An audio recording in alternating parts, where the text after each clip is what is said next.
વાર્તાઓ જે નિર્દોષ મનોરંજનનું કામ કરતી, પણ અફસોસ અત્યારે આવી વાર્તાઓ આપણે ભૂલતા જઈએ છીએ. એમ છતાં પણ એક વર્ગ એવો છે કે જેને આવી જૂની વાર્તાઓ સાંભળવી ગમે છે. હેલો દોસ્તો, હું છું વૈશાલી અને આજે આપણે આવી જ એક સરસ મજાની વાર્તા સાંભળવાના છીએ. તો વાર્તા સાંભળી અને તમારા બાળપણમાં ખોવાવા માટે મારી સાથે તૈયાર થઈ જાઓ. એક રાજા હતો, એને 12 છોકરીઓ. રોજ સવારે રાજાના નોકરો આવીને જોવે તો 12 રાજકુમારીઓના બૂટ બહુ ફાટેલા હોય. બૂટ કેવી રીતે ફાટતા એ કોઈને સમજાય નહીં. એટલે રાજાએ સિપાહીઓને હુકમ કર્યો કે જે માણસ આ છોકરીઓના બૂટ કેવી રીતે ફાટે છે એ શોધી લાવશે તો હું મારા મરણ પછી ગાદી એને આપીશ, અને જે માણસથી એ નહીં શોધી શકાય એનું માથું કાપી નાખવામાં આવશે. એ કામ માથે લેવા ઘણા માણસો આવ્યા, પણ કોઈથી કાંઈ શોધી ન શકાયું. એટલે રાજાએ તેમને મારી નાખ્યા. હવે એક ઘરડો સિપાઈ એ રાજાના મહેલ તરફ જતો હતો. એટલામાં એને એક ડોશી મળી. ડોશીએ કીધું કે તું ક્યાં જાય છે? પેલા સિપાહીએ કીધું કે હું રાજાના મહેલમાં પેલી છોકરીઓના બૂટ કેવી રીતે ફાટે છે ને એ જાણવા જાઉં છું. ડોશીએ એને જબ્બો આપ્યો ને કીધું કે આ જબ્બો પહેરીશ એટલે તને કોઈ નહીં જોઈ શકે, પણ તું બધાને જોઈ શકીશ. મહેલમાં તને કાંઈ પણ પીવાનું આપે તો લેતો નહીં. સિપાહી તો સારું એમ કહી અને હાલી નીકળ્યો. પછી એ મહેલમાં ગયો. રાજાએ તેને કીધું તને 3 રાત શોધવાની મળશે. રાજાએ તે સિપાહીને પેલી છોકરીઓ હુતી હતી એની પાસેનો ઓરડો આપ્યો. પછી સૌથી મોટી છોકરીએ આવી અને સિપાહીને દારૂ આપ્યો અને પછી જતી રહી. એટલે સિપાહીએ દારૂ નાખી દીધો. પહેલે દિવસે રાતે સિપાહીને બહુ ઊંઘ આવી. બીજે દાડે પણ એ જ પ્રમાણે થયું.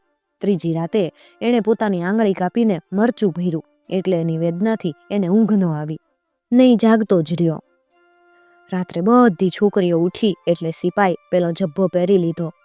પછી બધી છોકરીઓએ હારા કપડાં પહેર્યા. એક પલંગ ઉપર બેઠી. પેલો સિપાઈ પણ જબ્બો પહેરી અને પલંગ ઉપર બેસી ગયો, પણ એને કોઈએ જોયો નહીં. સૌથી મોટી છોકરી કંઈક બોલી એટલે તે પલંગ એની મેળે જ નીચેના ભોયરામાં ગયો.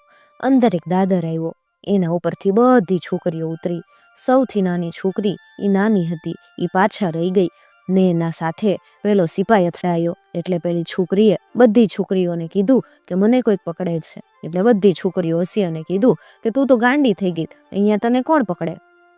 પછી એક નદી આવી. આ નદીમાં 12 હોડીઓ હતી. એ દરેકમાં એક રાજકુમાર હતો.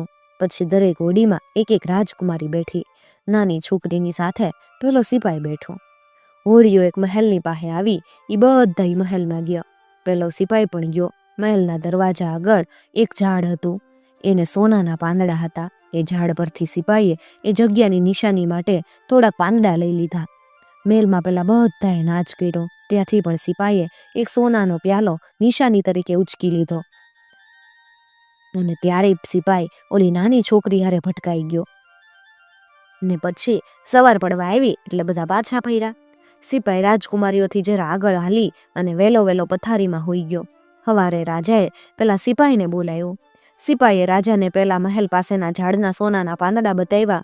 વળી મહેલની નિશાની તરીકે સાથે લીધેલો સોનાનો પ્યાલોય બતાવ્યો. જ્યારે સિપાઈ આ બધી વાત કહેતો હતો ત્યારે પેલી છોકરીઓ ત્યાં ઊભી હતી. એ લોકોએ બધી વાત કબૂલ કરી.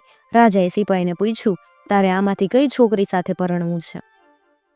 સિપાઈ કે સૌથી નાની સાથે. એ લોકોનું લગ્ન તે જ દિવસે થયું. સિપાઈ અને પેલી છોકરીએ ખાઈ પીને મજા કરી. આંબે આવ્યો મોર, વાર્તા કહેશું પોર.